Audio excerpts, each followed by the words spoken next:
शिवसेना उद्धव बाळासाहेब ठाकरे पक्षाचा दसरा मेळावा काही तासांवर आलेला आहे आणि या मेळाव्याच्या कथित खर्चावरून भाजपचे प्रवक्ते केशव उपाध्ये यांनी गंभीर टीका केली आहे। 9 हा आकडा लाभदायक असल्याचं कुणीतरी सांगितल्यापासून शिवसेना उद्धव बाळासाहेब ठाकरे पक्षाचे सगळे व्यवहार या आकड्यांवर अवलंबून असतात अशी टीका केशव उपाध्ये यांनी केली आहे। दसरा मेळाव्याचं नियोजनही 63 कोटींच्या घरात असणार असा दावा केशव उपाध्ये यांनी केलाय। केशव उपाध्यांनी केलेला आरोप योग्यच असल्याची पुष्टी सांस्कृतिक मंत्री आणि भाजप नेते आशिष शेलार यांनी जोडलेली आहे। तर काही दिवसांपूर्वी चंद्रकांत पाटील यांनी उद्धव ठाकरेंनी ऑनलाईन मेळावा घेण्याची सूचना केली होती।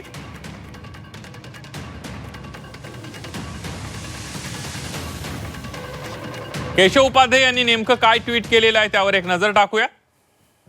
9 हा आकडा लाभदायक असल्याचं कुणीतरी सांगितल्यापासून उभाटाचे सगळे व्यवहार या आकड्यांवर अवलंबून असतात।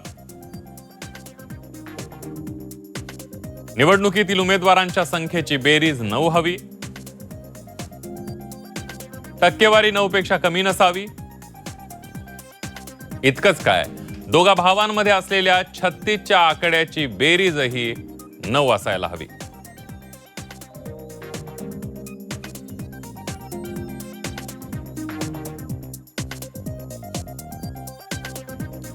या गटाचा दसरा मेळाव्याचं नियोजन सुद्धा कोटींच्या घरात असणार आहे।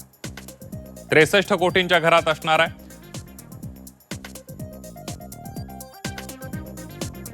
ठाकरे गटाच्या गोठातील सूत्रांनी दिलेली ही अत्यंत खात्रीलायक माहिती आहे।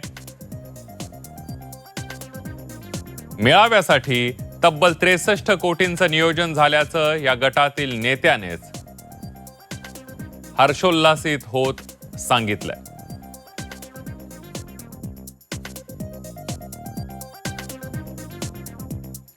एक दोन सहकारी असले की आमदार सोबत असूनही सर्व काही अलबेल असतंच असं नाही। त्याचा अनुभव पक्ष नेतृत्वाला या निमित्तानं आलाच असेल। केशव उपाध्यायांनी जी भूमिका मांडली आहे ती अतिशय योग्य आहे आणि सामान्य महाराष्ट्रातल्या तमाम नागरिकांना जे काही आपल्या शेतकऱ्यांचं नुकसान झालं आहे त्याबद्दल सहानुभूती, संवेदना आणि काही सेवा कार्य करण्याची भूमिका आहे। आणि त्यामुळे उभाटा सेनेने जो काही टीजर, फ्रीजर आणि काय खर्च चालू आहे त्याऐवजी ते पैसे आणि ती ट्रेजरी शेतकऱ्यांना द्यावी।